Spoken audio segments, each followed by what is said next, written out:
Hello good evening everyone. Welcome to my channel Bhagat study circle. మనం TSPSC AW revision series చూస్తున్నాం through MCQs. మనకి general studies వచ్చేసి everyday 8 PM ఉంటుంది. Technical వచ్చేసి 5 PM ఉంటుంది. Most important and expected questions will be discussed in every lecture. మీకు ఏమైనా doubts ఉంటే కామెంట్ సెక్షన్లో మెన్షన్ చేయండి. We will clarify your doubts. Okay, follow our Telegram group. Telegram group name వచ్చేసి Bhagat study circle. Okay, Bhagat study circle. మీరు టెలిగ్రామ్లోనైనా search చేయొచ్చు, లేకపోతే యూట్యూబ్లో అబౌట్ అని ఉంటుంది. అబౌట్లో కిందకి వెళ్తే లింక్స్ ఉంటుంది. లింక్స్లో టెలిగ్రామ్ అని ఉంటుంది. టెలిగ్రామ్ పైన మీరు క్లిక్ చేస్తే you will be directed to the group. మీరు డైరెక్ట్గా గ్రూప్కి వెళ్ళిపోతారు. Okay, today we're seeing the civil engineering mock test 3. Okay, mock 3 చూస్తున్నాం. అలాగే ఈరోజు మనకి జనవరి 2023 కరెంట్ అఫైర్స్ ఉంటాయి. Okay, top 100 current affairs. ఇది ఆ నెక్స్ట్ వీక్ మనకి ఫార్ములా రివిజన్ ఉంటుంది. అలాగే సిమిలర్లీ మనకి 8 PMకి జనరల్ స్టడీస్ సెషన్ ఉంటుంది. So let's see the first question. First question ఏంటి మనకి? ఏ temporary benchmark has been established at a soffit of a chajja అనే window opening and its known elevation is 102.405 meters above the mean sea level. The backside used to establish the height of the instrument is by an inverted staff reading of 1.8 meters. A foresight reading with the same staff held 1.215 meter on a recently constructed plinth. The elevation of the plinth అడుగుతుంది. మనకి చెజ్జా అంటే టాపే కదా. ఇక్కడ మనకి first ఎంత ఇచ్చిన bench mark 102.405 ఇచ్చింది. ఇది మనకి సాఫిట్ ఆఫ్ చెజ్జా అనుకుందాం. Okay, soffit of chajja. ఇక్కడ మనకి ఇన్స్ట్రుమెంట్ స్టేషన్ నుంచి ఇన్వర్టెడ్ స్టాఫ్ రీడింగ్ చూసిండు. ఎంత అది? మనకి 1.8 meters ఉంది ఇన్వర్టెడ్ స్టాఫ్ రీడింగ్. ఇది back side. Okay, first reading back side. వాడు ఏం చేసిండు, ఇంకా ఫోర్ సైడ్ కూడా తీసుకున్నాడు. ఓకే, ఒక ప్లింత్ లెవెల్ నుంచి. ఇది ప్లింత్ లెవెల్. ప్లింత్ లెవెల్ నుంచి ఫోర్ సైడ్ డిస్టెన్స్ తీసుకుంటే ఇది మనకి 1.215 వచ్చింది. ఇప్పుడు మనకి ప్లింత్ యొక్క ఆర్ఎల్ అడుగుతుండు. ప్లింత్ యొక్క ఆర్ఎల్ అంటే ఏంటిది? ఈ 102.405 మైనస్ ఇది చేస్తే మనకి ప్లింత్ ఆర్ఎల్ వస్తుంది కదా. సో ప్లింత్ ఆర్ఎల్ వచ్చేసి ఏంటిది మనకి 102.405 మైనస్ 1.8 మైనస్ 1.215. ఇది చేస్తే మనకి 99.39 meters వస్తుంది. So option B is the correct answer. ODM లేదా, option B is the correct answer. Okay, let's move to the next question. Next question ఏంటి మనకి? A masonry dam 8 meters high, 1.5 meters wide at the top and 5 meters wide at the base retains water to a depth of 7.5 meter. The water face of the dam being vertical. First ఏమంటాం, dam మనకి ఇలా ఉంది అంటాడు. Okay, top వచ్చేసి 1.5 meter wide. Bottom ఎంత ఉంది మనకి? Bottom 5 meters wide. మనకి ఫేస్ అనేది వర్టికల్ ఉంది అన్నాడు. ఈ ఫేస్ అంతా వర్టికల్ ఉంది. ఇంకా హైట్ వచ్చేసి డ్యామ్ యొక్క హైట్ 8 meters. ఇందులో వాటర్ లెవెల్ ఎక్కడి వరకు ఉంది? 7.5 meters. 7.5 meters. The weight of the masonry యొక్క వెయిట్ ఎంత ఇచ్చింది మనకి? Unit weight 22. Okay, gamma 22 kN/m³ ఇచ్చిండు. ఓకే, గామా ఇది. Okay, the maximum intensity of stress at the base will be. Okay, మనకి maximum intensity at the base. Okay, base అన్నట్టు ఒకటి base అడుగుతుండు. బేస్ దగ్గర ఎంత మనకి? Sigma V/B into 1 + 6E/B. Okay, 6E/B. ఇది మనకు కావాలి. ఇప్పుడు సమ్మేషన్ ఆఫ్ వర్టికల్ ఫోర్సెస్ ఎంత? Okay, summation of vertical force రావాలి. విడ్త్ తెలుసు. విడ్త్ వచ్చేసి మనం బాటమ్ విడ్త్ తీసుకోవాలి. బి ఉంది. సమ్మేషన్ ఆఫ్ వర్టికల్ ఫోర్స్ కనుక్కోవాలి. ఈ కనుక్కోవాలి. ఈ అంటే ఏంటిది మనకి? Is equals to B/2 minus x bar. X bar అంటే ఏంటిది మనకి? X bar is equals to resisting moments minus overturning moments divided by summation of vertical forces. ఇది చేస్తే వస్తుంది. ఇప్పుడు ఫస్ట్ మనకి ఇందులో మనకి ఏం కావాలి, ఎంఆర్ రెసిస్టింగ్ మూమెంట్ కావాలి. రెసిస్టింగ్ మూమెంట్ ఎంత, సమ్మేషన్ ఆఫ్ రెసిస్టింగ్ మూమెంట్స్ ఎంత, summation of overturning moments ఎంత. ఓకే, ఫస్ట్ ఆఫ్ ఆల్ మనం రెసిస్టింగ్ మూమెంట్ అనుకుందాం. రెసిస్టింగ్ మూమెంట్ ఏమవుతుంది మనకి, రెసిస్టింగ్ మూమెంట్ మనకి దేనితో వస్తుంది చెప్పండి. మనకి రెసిస్టింగ్ మూమెంట్ అనేది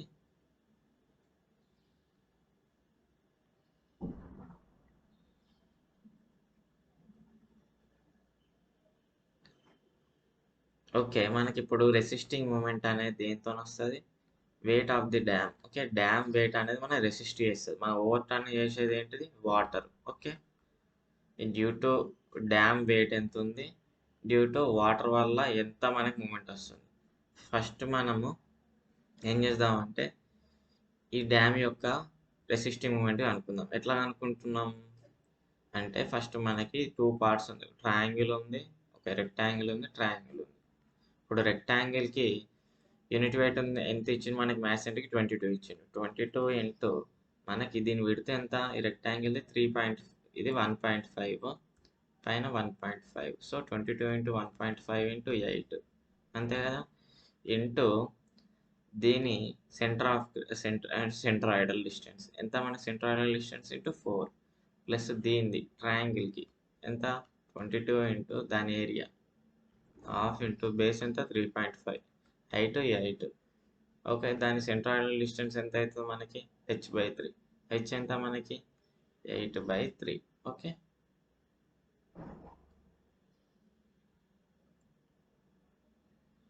ఓకే, మనం ఇది కనుక్కుంటే మనకి రెసిస్టింగ్ మూమెంట్ ఎంత వస్తుంది అంటే 1844.3 kN/మీటర్ వస్తుంది. నెక్స్ట్ మనకి ఓవర్ టర్నింగ్ మూమెంట్ కావాలి. Over turning moment due to water కదా, ఓవర్ టర్నింగ్ మూమెంట్ ఎట్లుంటుంది మనకి, అది రెక్టాంగులర్ యాక్ట్ అవుతుంది. ఓకే, రెక్టాంగులర్ యాక్ట్ అవుతుంది. సో దీని బేస్ ఏమవుతుంది మనకి 7.5 ఇంటూ గామా డబ్ల్యూ ఇంటూ హెచ్చే కదా హైడ్రోస్టాటిక్ లాతో, 7.5 ఇంటూ 9.81 kN. ఓకే, దీని హైట్ వచ్చేసి 7.5. మనకి టోటల్ ఓవర్ టర్నింగ్ మూమెంట్ ఏమవుతుంది ఇప్పుడు, హాఫ్ బేస్ ఎంత మనకి 7.5 into 9.81 into height 7.5 into h/3 moment కదా 7.5/3 చేస్తే మనకి ఓవర్ టర్నింగ్ మూమెంట్ వాల్యూ ఎంత వస్తుంది అంటే 690 వస్తుంది. ఓకే, ఇప్పుడు మనకి ఓవర్ టర్నింగ్ మూమెంట్ వాల్యూ తెలుసు, రెసిస్టింగ్ వాల్యూ తెలుసు, ఓవర్ టర్నింగ్ తెలుసు. సో ఎక్స్ బార్ వచ్చేస్తుంది కదా, ఎక్స్ బార్ ఏమవుతుంది, X bar is equals to 1844 minus 690 divided by some, మనకి మళ్ళీ సమ్ ఆఫ్ వర్టికల్ ఫోర్సెస్ రావాలి. సమ్ ఆఫ్ వర్టికల్ ఫోర్సెస్ అంటే ఏం లేదు, జస్ట్ ఈ వెయిట్ ఉంటుంది కదా, వెయిట్ ఆఫ్ ది డ్యామ్ అంతే. Okay, just wait of the dam అంతే కదా. వెయిట్ ఆఫ్ ది డ్యామ్ ఏమవుతుంది మనకి, వెయిట్ ఆఫ్ ది డ్యామ్ కనుక్కుంటే మనకి 572 వస్తుంది, 572. సో ఎక్స్ బార్ ఏమైంది మనకి, ఎక్స్ బార్ వచ్చేసి 2 మీటర్స్ వస్తుంది, ఇందులో నుంచి 2 మీటర్స్. ఓకే, సో మనకి ఎక్స్ బార్ 2 వచ్చింది. సో ఈ ఏమవుతుంది, ఈ వచ్చేసి ఈ యొక్క ఈ ఇక్కడ ఉంది చూడండి, ఈ ఏమవుతుంది, ఈ ఈజ్ ఈక్వల్స్ టు బి ఎంత 5/2, 5/2 మైనస్ 2.5, ఇది మనకి 0.5 మీటర్స్ వస్తుంది. దేర్ఫోర్ అంటే స్ట్రెస్ ఏమవుతుంది, సమ్మేషన్ వి ఎంత 572 డివైడెడ్ బై పి 5, 1 + 6 ఇంటూ ఈ 0.5/b5. ఇది క్యాలిక్యులేట్ చేస్తే మనకి 183 kN/m² వస్తుంది. ఇక్కడ ఎక్కడ ఉంది option, option B is the correct answer. ఎగ్జామ్లో ఇలాంటి సమ్స్ వస్తే స్కిప్ చేయండి. Okay, skip this type of questions ఎందుకంటే time consuming questions. Okay, let's move to the next question. Next question ఏమంటుండో, consider the following data. Root zone depth వచ్చేసి 2 meters, existing water content 5%, dry density of soil 15 kN/m³, water applied to the soil is equals to 500 m³, water loss due to evaporation and depercolation 10%, area of the plot, field capacity అడుగుతుంది, FC ఎంత అడుగుతుంది మనకి. D is equals to water required is equals to gamma dry into root zone depth, okay, root zone depth by gamma w into fc minus omc కదా. ఇప్పుడు మనకి water required ఎంత ఇచ్చింది మనకి 500/1000 అంతే కదా, 500 m³/1000. 10% లాసెస్ అంటే దీని ఎఫిషియన్సీ ఎంత ఉంటే 90% ఉంటుంది, అంటే 0.9 రాసిన. గామా డ్రై 15 ఇచ్చిండు మనకి, డి ఇచ్చిండు రూట్ జోన్ డెప్త్ 2 meters ఇచ్చిండు, ఇది 10 kN అనుకుంటే into FC minus OMC. Okay, FC minus OMC. OMC ఎంత ఇచ్చిండు మనకి, ఆల్రెడీ 5% ఇచ్చిండు. ఓకే, ఇది అనుకుంటే మనకి ఎఫ్సి వాల్యూ వస్తుంది. ఓకే, సో ఎఫ్సి వాల్యూ వచ్చేసి మనకి 19.7 వస్తుంది. So option D is the correct answer. Just ఈ ఫార్ములా రావాలి, 10% లాస్ అంటే ఇంటూ 0.9 చేయడం తెలియాలి. Okay, let's move to the next question.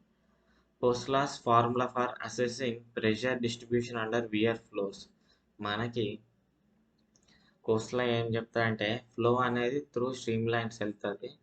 Okay, seepage అనేది ఇలా వెళ్తుంది. సో మనకి లాప్లాసియన్ ఈక్వేషన్ సాటిస్ఫై అవుతుంది అని చెప్తాడు. ∂2 ప్లస్ ∂2 ఈక్వల్ టు 0.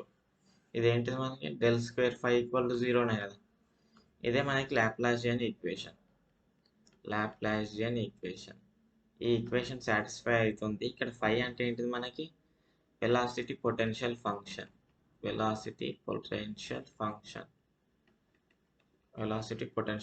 అంటే ఇక్కడ ఏంటి పొటెన్షియల్ ఫ్లో అనేది సాటిస్ఫై చేస్తుంది అని అర్థం. So option A is the correct answer. Let's move to the next question. A ocean liner 240 meter long, 24 meter wide, displaces 654 meganewton of seawater. The second moment of inertia of the water plane about its fore aft axis is 2/3 that of circumscribing rectangle అంటుంది. The position of the center of buoyancy is 2.3 meters below the center of gravity. How high is the meta center above the center of buoyancy అని అడుగుతుంది. మనకి metacentric height అంటే G equals to I/V minus BG కదా, I/V minus BG. మనకి BG already ఇచ్చేసాడు 2.3 meters అని. So మనకి I/V కావాలి. మూమెంట్ ఆఫ్ ఇనర్షియా ఏమి ఇచ్చాడు, 2/3 దట్ ఆఫ్ BD³/12. బి ఎంత 240, డెప్త్ ఎంత 24³ అంటే విడుతుంది 12. ఇప్పుడు మనకి వాల్యూమ్ కావాలి. ఓకే, వాల్యూమ్ ఎలా వస్తుంది అక్కడ చూడండి. మనకి 654 మెగాన్యూటన్ అంటే 10⁶ డివైడెడ్ బై డెన్సిటీ ఇచ్చిండు 1025 kg/m³. అయిపోతే ఇది వాల్యూమ్ అవుతుంది. So 1 kg equals 10 newton. న్యూటన్లోకి చేంజ్ చేసిన minus 2.3.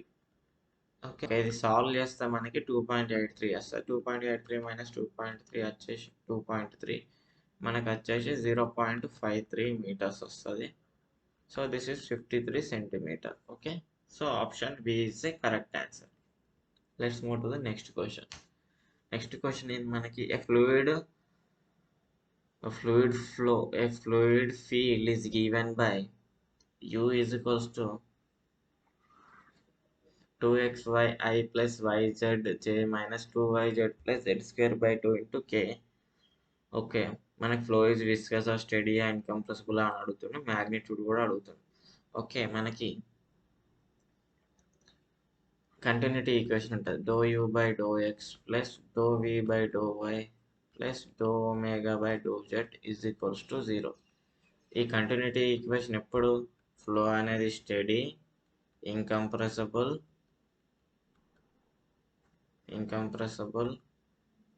And non viscous. Okay, ఇది సిగ్నిఫై చేస్తుంది ఈ ఈక్వేషన్.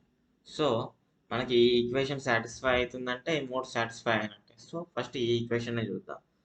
సో u ఎంత మనకి 2xy ఉంది. సో ∂u/∂x అయితే 2y అవుతుంది ప్లస్ ∂v/∂y అంటే ఇది v ఇదే కదా, సో z అవుతుంది మైనస్ ∂ω/∂z ఇదంతా omega.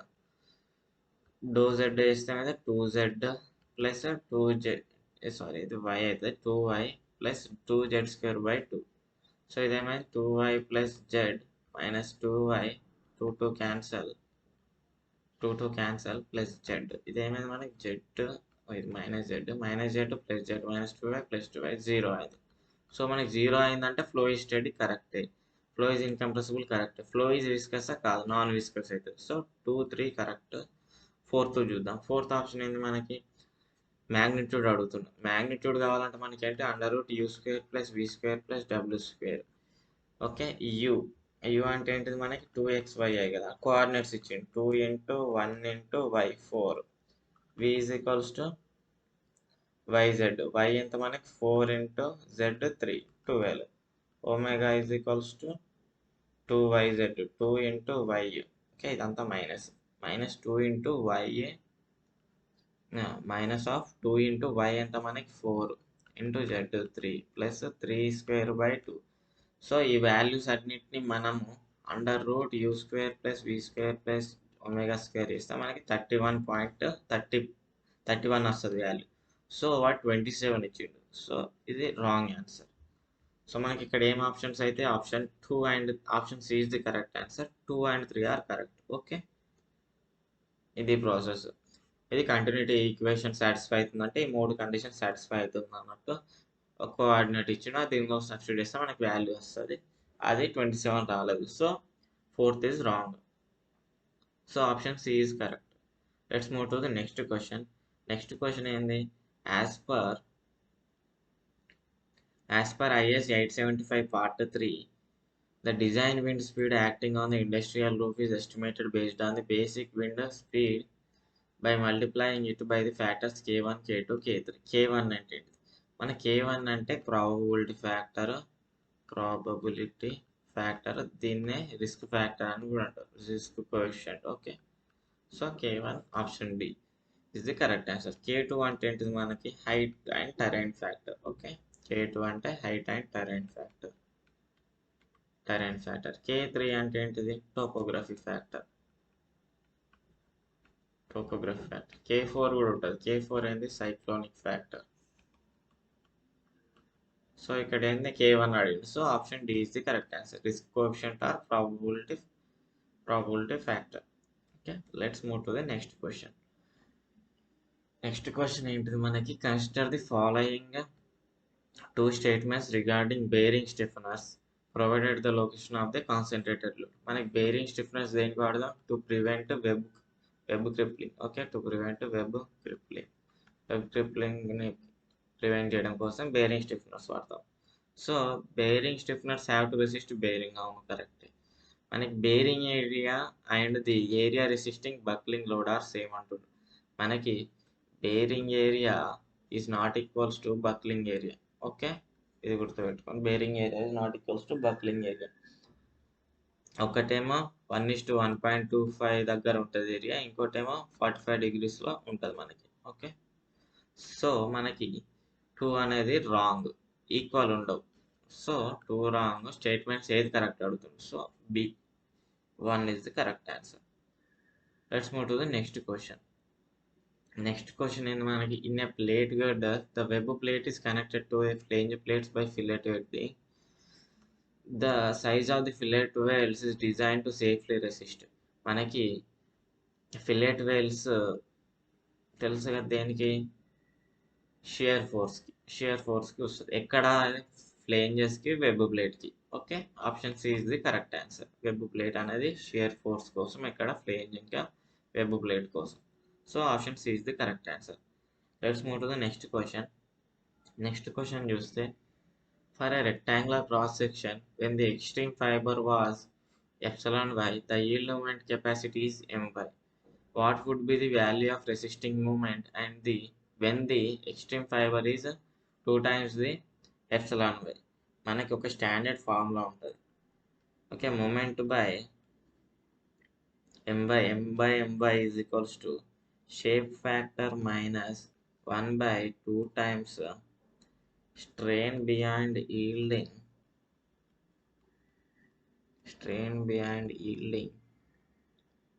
to the strain at yielding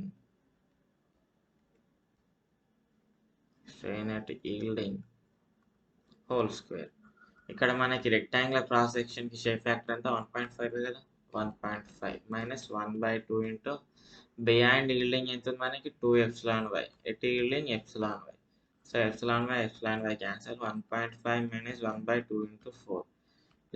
substitute చేస్తే మనకి 1.375 వస్తుంది m/m/. మనకి m అడుగుతుంది. So m is equals to 1.375 m/. So option C is the correct answer. Let's move to the next question. Hypotenusal allowance is given by the expression. Hypotenusal allowance అంటే మనకి secant theta minus 1 into measured distance కదా. Okay, so ఇక్కడ ఉంది option C is the correct answer. Let's move to the next question. A rigid retaining wall of 6 meter height has a saturated backfill of soft clay soil. What is the critical height when the properties of clay soil are? మనకి critical height అడుగుతుంది. Critical height formula ఏంటి మనకి 4c/γ√KA. మనకి క్లేస్కి KA value ఏమవుతుంది 1 అవుతుంది అంతే కదా. KA అంటే ఏంటిది? KA is equals to 1 - sin5/1 + sin5. మన క్లేస్కి 5 ఎంత 0 1/1 సో 1. సో హెచ్సి ఏమైంది 4 into సి వాల్యూ ఎంత 8 గామా ఎంత ఇచ్చింది 17.56. సో 17.56ని 18 అనుకుంటే మనకి 4 వస్తుంది. ఇది తక్కువ ఉంది కాబట్టి greater than 4. So 4.1. Option D is the correct answer. Okay, 4.1 meters. Let's move to the next question. Next question ఏంటి మనకి Proctor's compaction test for the maximum dry density for a certain soil gave the results as 1.7 gram per cc and optimal moisture content వచ్చేసి 14.44%. The specific gravity of the clay soil grain was అంటే G 2.66 ఇచ్చిండు. What was the saturation degree for the soil? SR అడుగుతాం. మనకి gamma dry అంటే ఏంటి G γW/1 + CA కదా. అలాగే ESR equal to GW ఒక రిలేషన్ ఉంటుంది కదా. సో G ఎంత ఇచ్చిండు 2.66, గామా W 1 తీసుకుందాం, గామా డ్రై 1.7 cc /1 + E అంటే ఏమవుతుంది GW. G 2.6 into W ఎంత మనకి 14.44 అంటే 0.144 / SR. ఓకే, సో ఇందులో నుంచి మనం SR వాల్యూ వస్తుంది. Okay, calculate and find out the SR value and mention in the comment section. Okay, comment సెక్షన్లో మెన్షన్ చేయండి. జస్ట్ ఈ ఫార్ములా 2 ఫార్ములాస్ వస్తే అయిపోతుంది. Okay, let's move to the next question. Next ఇది already చేసేసినాం.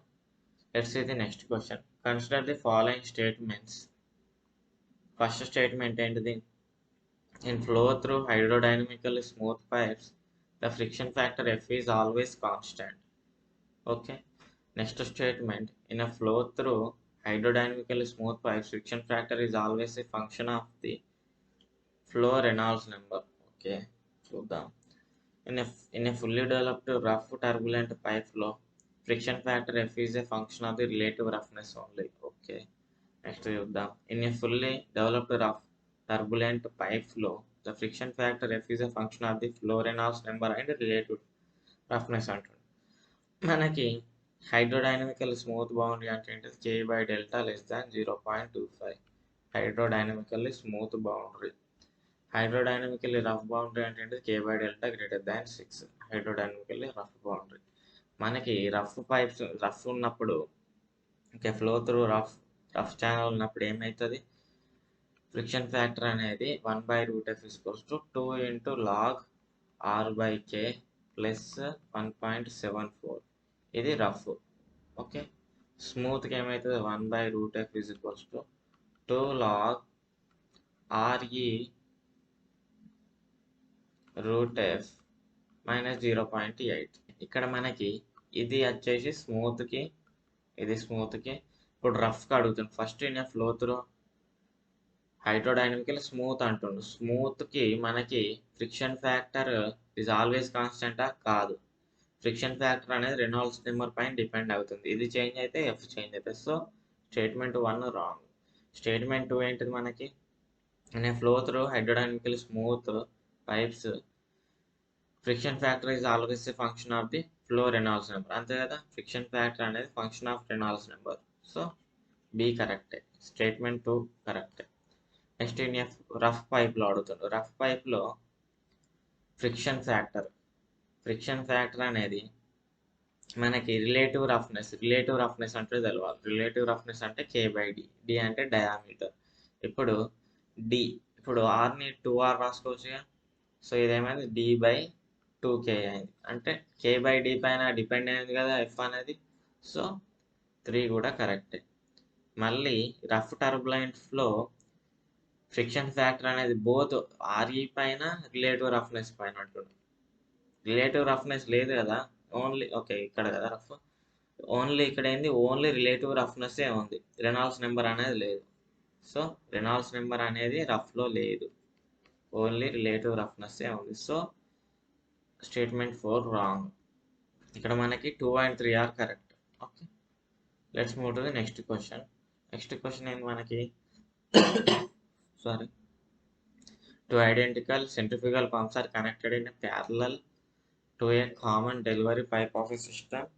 The pump curve of each of the pumps is represented by H is equals to 20 minus 60 Q square, where H is manometric head of the pump and Q is the discharge of the pump. The head loss equation when two such similar pipes jointly delivers the same discharge Q will be. Okay, మనకి ప్యారలల్లో అంటుంది. Parallel అంటే ఇలానే కదా. Okay, ఇది Q, ఇది Q1, ఇది Q2. Okay, ఇప్పుడు Q is equals to Q1 plus Q2 parallel. అలాగే head is equals to H1 is equals to H2. ఇది కండిషన్ ప్యారలల్కి. ఫస్ట్ మనకి హెచ్ ఇచ్చిండు, H is equals to 20 minus 60 Q square ఇచ్చిండు. ఇప్పుడు Q ఏమైతుంది, ఇందులోకి వెళ్ళి Q ఏమవుతుంది, 20 minus H divided by 60 under root, అంతే కదా. ఇప్పుడు Q1 ఏమైతే, Q1 is equals to under root 20 minus H1 divided by 60. Q2 వచ్చేసి under root 20 minus H2 divided by 60. ఈ Q1 Q2ని ఇందులో సబ్స్టిట్యూట్ చేద్దాం. ఓకే, దేర్ఫోర్ Q ఏమవుతుంది, Q is equals to under root 20 minus H1 by 60 plus under root 20 minus H2 by 60. మనకి H1 equal to H2 equal to H కదా. So ఇప్పుడు ఏమైంది, 2 times under root 20 minus H divided by 60. ఇందులో నుంచి మనకి ఏం కావాలి, హెచ్ రావాలి. ఓకే, హెచ్ ఎలా వస్తుంది, ఇందులో నుంచి హెచ్ ఈజ్ ఈక్వల్స్ టు మనకి 20 minus 15 Q square వస్తుంది. Okay, so option D is the correct answer. ఏం లేదు, ఈ కండిషన్ తెలియాలి, Q equal to Q1 plus Q2, H equal to H1 equal to H2. ఇది జస్ట్ సబ్స్టిట్యూట్ చేస్తే మనకి H is equals to 20 minus 15 Q square వస్తుంది. So option D is the correct answer. Let's see the next question. Next question ఏంటి మనకి, consider the following statements regarding the ductility of bitcoin. First మనం చూద్దాం, high ductility ఉంటే ఏందన్నట్టు, high ductility ఉంటే large deformation. Okay, large deformation అంటే ఏంటిది, మనకి గుడ్ సిమెంటీషియస్ ప్రాపర్టీస్ అన్నట్టు, గుడ్ సిమెంటీషియస్ ప్రాపర్టీస్. సో ఇక్కడ చూద్దాం, first statement, ductility is the property which does not permit bitumen to undergo, does not permit అంటుంది అండర్గో లార్జ్ డిఫార్మేషన్. అవునా, కాదు. So next statement, bitumens with high ductility are generally adhesive but do not have good cementing properties అంటుంది. కాదు కదా, high ductility ఉంటే large deformation good semantic properties. do not కాదు, have. Ductility must be assigned to two different temperatures in order to pronounce on the suitability of the material. మనకి ductility అనేది experimental కండిషన్స్గా 27 degrees చేస్తారు, కానీ మనకు బయట రోడ్లు అనేది మనకి టెంపరేచర్ ఎంత ఉంటుంది, 35, 40 దాకా పోతుంది కదా టెంపరేచర్స్. సో ఇంకొక టెంపరేచర్ 40 దగ్గర కూడా చెక్ చేసి డక్టిలిటీ, ఇంకో దగ్గర కూడా డక్టిలిటీ చెక్ చేస్తారు. ఇక్కడ 40 degrees, స్టాండర్డ్ అయితే 27 చేస్తారు, ఇంకోటి 40 ఏదైనా తీసుకొని మనకి మెటీరియల్ సూటబిలిటీ చూస్తారు. సో 3 అనేది correct. So only 3 only, A is the correct answer. Next question, what is the critical thickness of A pre-stressed concrete pavement using Westergaard's corner load formula to support a maximum wheel load of 4,200 kg, allow 10% for impact. Tire pressure may be taken as 7 kg per centimeter square. Assume flexural strength of concrete as 50 kg per centimeter. Factor of safety as 2. Subgrade reaction for plastic mix load as 6 kg per centimeter cube. Modulus of elastic 3 into 10 power 5 kg per centimeter square. మనకి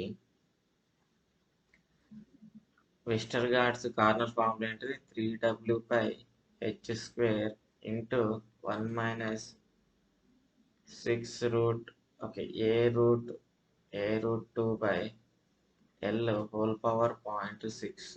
okay ఈ formula చూడతాను భయం అవుతుంది. Okay ఈ formula అలా ఉంటుంది. W అంటే wheel load, okay ఏ అంటే ఏంటిది radius of resisting section. So ఇంత పెద్ద సమ్ మనకి ఎగ్జామ్లో ఇస్తే just leave it, okay leave it. But you do this some and give me the answer. Okay comment సెక్షన్లో మెన్షన్ చేయండి. మీరు డైరెక్ట్ ఇదే ఫార్ములా అడగచ్చు, తెలియదు కదా.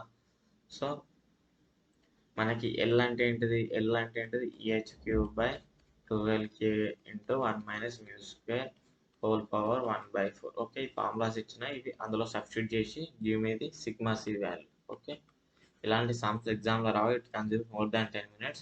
So just leave it. Okay let's move to the next question. What is the maximum power available at the downstream end of a pipeline 3 km long, 20 cm diameter? If water enters at the upstream end at a pressure of 720 meters of water, with the taking pipe friction coefficient as 0.03 and g as 10 meter per second square. మనకి power అడుగుతుంది. Power అంటే ఏంటి రో G queue H కదా. ఇక్కడ net H తీసుకోవాలి. రో G queue తెలియాలి. క్యూ ఎంత తెలియాలి, నెట్ తెలియాలి. మనకి మ్యాక్సిమం పవర్ అన్నప్పుడు ఫ్రిక్షన్ ఫ్యాక్టర్ ఏమవుతుంది h/3 అవుతుంది. ఓకే దీని డెరివేషన్ ఉంటుంది. ఓకే ఇది గుర్తుపెట్టుకోండి. HF equals to h/3. So మనకి నెట్ హెడ్ ఏమవుతుంది net head equals to h minus h/3 2h/3. ఇక్కడ హెచ్ ఎంత ఇచ్చింది మనకి 720 ఇచ్చింది. 2 into 720/3 3 1s 3 2 1 4 0 480 meters వచ్చింది మనకి. నెట్ హెడ్ వచ్చింది. క్యూ కావాలి.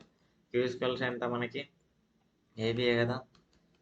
ఏ ఎంత 5/4 d స్క్వేర్. టీ ఎంత 0.2 స్క్వేర్. వి ఎలా వస్తుంది మనకి హెచ్ఎఫ్ తెలుసు కదా 4FL v square by 2gd. ఇందులో నుంచి వి కావాలి. ఓకే ఈ విని తీసుకొచ్చి ఇందులో పెడితే క్యూ వస్తుంది. క్యూ వచ్చినాక మనకి క్యూని తీసుకపోయి ఇందులో పెడితే పవర్ వస్తుంది. సో మనకి క్యూ వాల్యూ ఎంత వస్తుంది అంటే ఫైనల్లీ 0.1014 వస్తుంది. ఓకే క్యూ వాల్యూని ఇందులో సబ్స్టిట్యూట్ చేస్తే మనకి పవర్ ఏమొస్తుంది 9.8. 10 తీసుకోమన్నాడు కదా. 10 ఇంటూ క్యూ 0.1 తీసుకున్నాం ఇంటూ హెచ్ 480. ఇదేమైంది మనకి 480 కిలో వాట్ వచ్చింది. వాడు ఇక్కడ ఏమడుగుతున్నాడు మెగా హార్ట్స్ పవర్ అడుగుతున్నాడు. సో మెగా హార్ట్స్ పవర్ అంటే మనకి ఏమవుతుంది P = 480 divided by 0.746 mega horse power. ఇదేమవుతుంది మనకి 660. ఓకే ఇది horse power 660 mega horse power వస్తుంది. Okay answer option D is the next question. A partially open sluice gate discharges water at 6 meters per second with a depth of 40 centimeters in a rectangular horizontal channel of width 5 meters. What would be the post-jump depth of the flow on the downstream of the gate by taking G? అడుగుతాం. ఏం లేదు బ్యాలెన్జర్స్ equation అంతే. Okay -1 plus √1 plus 8 FR1 square. మనకి y2 అడుగుతుంది. FR1 అంటే ఏంటిది మనకి P/√G/y1. Okay we ఎంత మనకి 6 ఇచ్చిండు. √G 10. y1 ఎంత 0.4 మీటర్. అంతేగా ఈ వాల్యూ ఎంత మనకి 3 వస్తుంది. Okay 3. y2 equals to y1 ఎంత 0.4 into 0.4/2 into -1 plus √1 plus 8 FR1 3 square. Okay ఇదంతా సబ్స్టిట్యూట్ చేస్తే మనకి 1.51 వస్తుంది. 1.51 meters. So option A is the correct answer.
Okay, let's see the next question. Next question ఏంది మనకి, consider the following statement with regard to GPS అంటుంది.